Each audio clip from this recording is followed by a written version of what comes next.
ફ્રૂટની જેમ ડ્રાયફ્રૂટની બજાર પણ ખૂબ જ ઊંચી છે। ભુજના વેપારીઓના જણાવ્યા મુજબ ડ્રાયફ્રૂટના ભાવમાં ખૂબ જ વધારો થયો છે, જેના કારણે ગરાકી પર અસર પડી છે અને તેના ખરીદાર મળતા નથી। ખાસ કરીને સૂકા મેવાની વ્રત તહેવારોમાં સારી એવી માંગ રહે છે, પણ હાલે જે રીતે તેના ભાવમાં વધારો થયો છે તે જોતા તેની ગરાકીને અસર પડવાની સંભાવના છે। ખાસ કરીને હાલે સતત થઈ રહેલા ભાવ વધારાને કારણે લોકો પણ મોંઘી વસ્તુઓ ખરીદતા અચકાય છે। ત્યારે જયા પાર્વતીના વ્રતમાં તેની ડિમાન્ડ ઓછી રહે તેવું અનુમાન હોવા છતાં વેપારીઓએ સ્ટોક રાખ્યો છે। ભુજના વેપારીઓએ આ અંગે ચંચળ ન્યૂઝ સાથે વાત કરી હતી। અત્યારે ડ્રાયફ્રૂટનો એટલો વધારો છે, ભાવ વધારો કે જેનો કોઈ સીમા નથી। કાજુ બદામ આજે શક્ય ભાવ અત્યારે વધારો છે, જે અત્યારે સિઝનના હિસાબે ગિરાકી પણ નથી।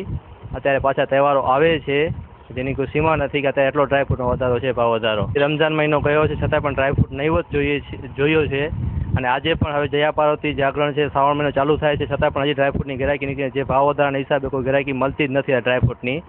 ડ્રાયફ્રૂટની માંગ જ નથી અત્યારે જેને કહ્યું ને, હજી કેટલો ભાવ વધવાનો છે, હજી શક્યતા, હા હજી ભાવ વધવાની શક્યતા ખરી।